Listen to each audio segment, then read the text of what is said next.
Now let's get into point number 7. Generally, people make a mistake by saying that it's on my resume.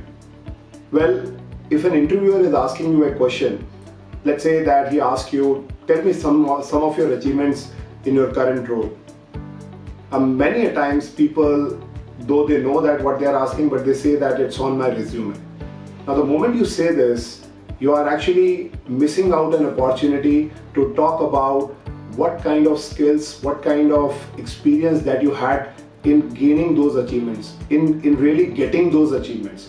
Because at this point of time, the interviewer is actually trying to check with you your skills. It can be your communication skills, it can be your articulating skills of how you spoke, how you won over something. So it can be communication skills, it can be performance skills, it can be team management skills.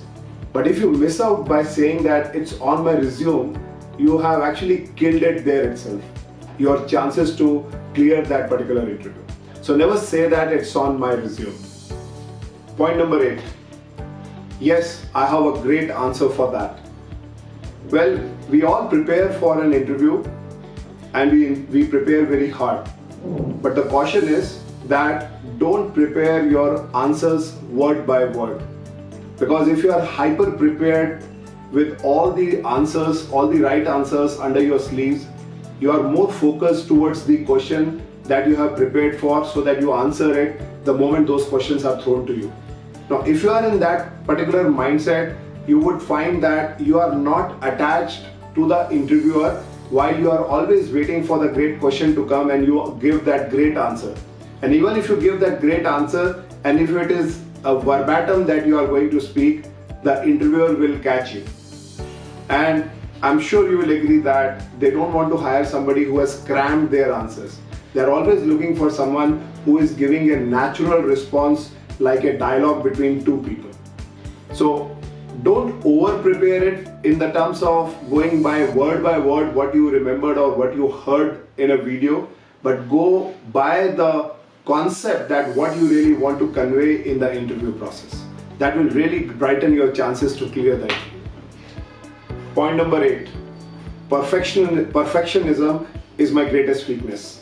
Now, if you answer this question to a point when somebody asks you, okay, tell me what are your weakness or improvement areas, and you come across perfection as your greatest weakness, it may sound really over-rehearsed answer, because, and particularly if the other candidates have also used the same words that perfectionism is their greatest weakness.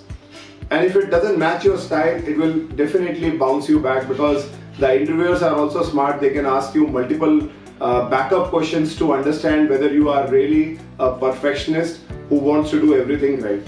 So instead of getting into a very standard answer, think genuinely that where exactly you can talk about your weakness, you can highlight those areas that you are really working upon. Or else, if you are a real perfectionist, then you highlight the real-time examples that you have come across and you can highlight them in your interview. Now we come into point number 9. I would like to start my business as soon as possible. I'm sure you would have a burning desire to start your own business, your own entrepreneurial journey.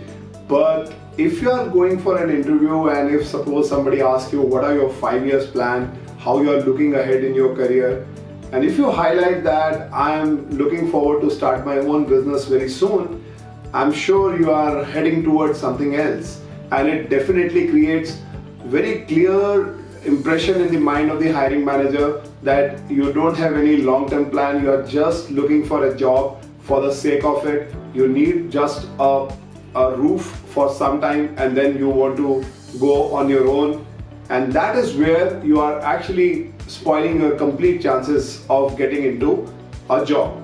So you may have some plans, but if you utter out to a company or a hiring manager, I'm sure they are never interested to hire anybody who has the own ambition to start his own business.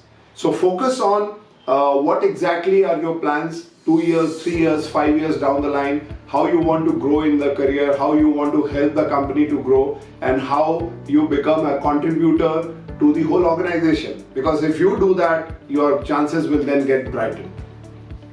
So now we come to point number 10. I'm going through a very tough time. Now, I'm sure we are right now in COVID times and the situations are really not good. Somebody has been laid off. Some people are actually not getting increment. There are a lot of financial burdens people are facing. Now, if you are in an interview and you are really looking forward for a job, the interviewer can be sympathetic towards you because you are laid off, and he is aware about it because prior to your coming for the interview, everything is known to the hiring manager. But if you go and tell about your story that you have been laid off and how difficult it has been for you emotionally, mentally, physically to cope up with this challenge, I'm sure the interviewer is not that keen again, because you are telling him that you are already so much engrossed mentally and emotionally that you are not able to achieve what you are looking for, or you will not be able to contribute too much into your professional life. Because at the end of the day, if you join their organization, they want to see a person keeping his personal issues on one side and talking very clearly in delivering the professional goals. So if I want somebody come on my side, and if he comes with a baggage of personal problems and he's not able to sort them out, I'm definitely not keen to hire any such person. So if you are going through a very tough time, don't brag too much about it. Just keep it under the carpet. Just keep it with you, and only highlight and focus upon that how professionally you are looking forward to get this job, even though you are going through a tough time. But this job is something that you really want and something that you are really capable to do that job. Now we come to point number 11. Sorry, I'm too early. Now, being punctual is good, but being over punctual is also not good. So let's say your time is 3 p.m. that you are supposed to be for the interview, and if you reach, let's say, by 2:30 or even 2:45, you are unnecessarily putting a lot of pressure on the interviewer, because if that person is taking an interview already, he or she may feel that maybe that person is already delaying it. So unnecessarily that person will come under pressure. Number two, if you come too early, it also shows that either you are too nervous or you have nothing to do and you are only coming here for the interview. So it's always good to be on time, maybe 5 minutes or 10 minutes prior to your venue where you have to go. But going too early, like 30 minutes, 45 minutes prior to that interview, is not a good sign that you are reflecting on the hiring manager. So be punctual, but don't be over punctual. So now we come to finally point number 12, and that is, I just want to follow up again.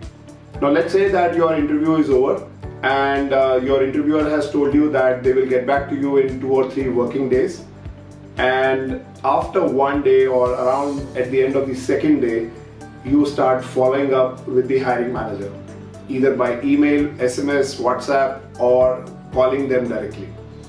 And even if they don't pick up the phone, you might have your assumption that you might call again. Now, on your end, you are definitely quite eager, one, to know the result, two, to hit the ground and start working and delivering results for the organization in your new role.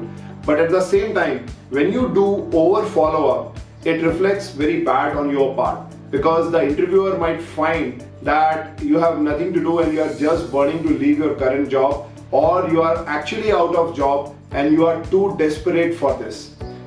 Now, if you show too much of desperation, it automatically boils down to a fact that you are probably not the most desirable candidate, because there is something which is burning at your end and you can't handle it or hold it for long. So anything, when you do follow up more than required, you are actually reducing your chances of selection. So in this particular case, what I suggest, that you need to be patient for 2 or 3 working days. If they have told, either they will get back to you, and if the time passes, then you start following up with very simple email or a call, so that you get, and if you don't get a response, then again wait for 2 or 3 working days. You will surely get some response, because they have seen your message, they have seen your email, they have seen your call coming on their side, and as a responsible company, they will revert back to you. So don't be too eager and don't over pressurize them to hire you. Well, I'm sure all these 12 points that you have just gone through would have given you a detailed insight if you have made such mistakes in the past, or you are still making, or you have the potential of making such mistakes in the future. And I'm sure this will help you to very well prepare for your interview so that you can crack the interview with the right set of focus, with strength of your skills, your experience, and the potential that you carry for the future jobs that you are going to get. And I'm sure if you find this video useful, do like, subscribe, and share it with your friends. And stay with me because I'm going to come back with a lot of more stuff on this interview preparation. Thanks a lot.